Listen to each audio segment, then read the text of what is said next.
So, what do you want to be when you grow up? A question we've all been asked as kids, and for many of us, it's been a painter, an artist, a unicorn, maybe even. Because why not, right? Now, as we grow up, the rules change.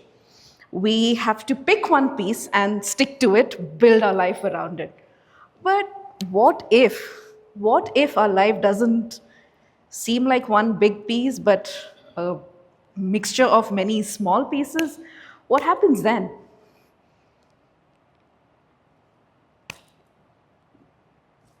Okay, so for me, all this started when I started design school. Now, in design school, I was loving it, be it typography, design, the smallest of colors, how each thing needs to be used, and I was loving it. And I thought, this is it, this is my life. I am going to be a designer, and that's it. But I got curious with something shiny over there, and each piece here and there and there and there and there. Over time, I ended up looking at why a customer buys a certain product, what makes a brand grow, how do you build communities, and with over time, I had explored so many things as a designer, as a marketing person, as a community builder and a founder, and the pieces never looked to make sense. And trust me, as a designer, these are things we are not supposed to look into. All I have to worry is making the pixel perfect image. But over time, my career looked very different. I wore multiple hats, be it a designer, a founder, a community builder, and I was just figuring things out as we were going. And different pieces were still coming in as things made sense. Then came an interview. At the interview, I was sitting, I was sharing everything that I had achieved over time. I said I'm a designer, a community builder, I've built startups, I've worked with startups, I'm a marketing person. And the interviewer kind of asked, so what is it that you actually do? Okay.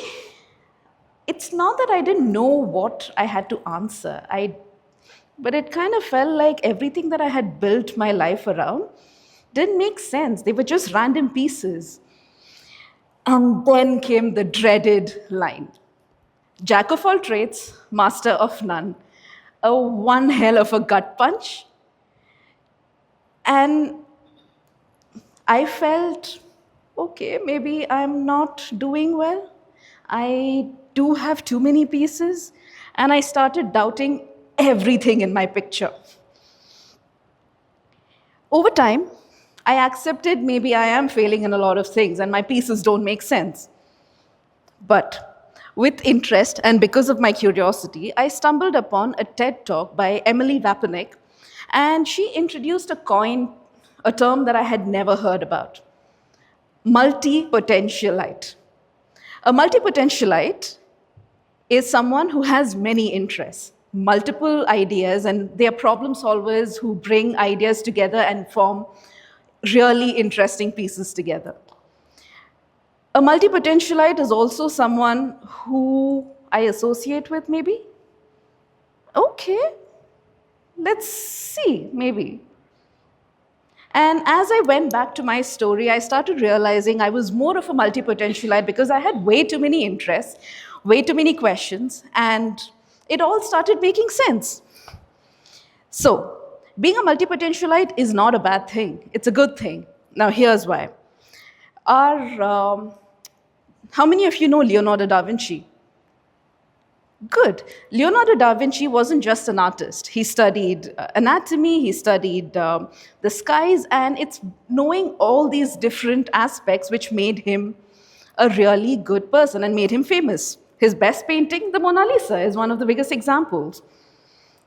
Okay, that's an old story. Let's look at something more recent. Let's look at Steve Jobs. Steve Jobs loved calligraphy. Now, with Steve Jobs, it's his love for calligraphy, design, and tech which gave us what brand which we all use these days? Apple. Science also backs this. Now, as per Harvard Business Review, people who work across different fields build better connections in their brain. They are better problem solvers, and also at the same time, they build better ideas by bringing multiple aspects together. And when it comes to leadership, they make better decisions. They make better decisions. Okay, now you remember the quote I had shared earlier? Jack of? Jack of all trades, master of none.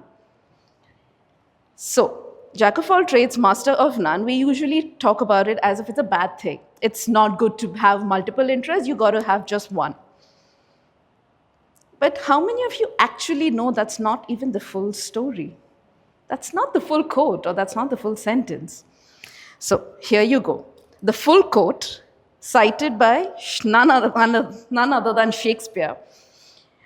A jack of all trades is a master of none, but oftentimes better to be a master of one. The last thing kind of flips the whole story and the whole script that we grew up with, right?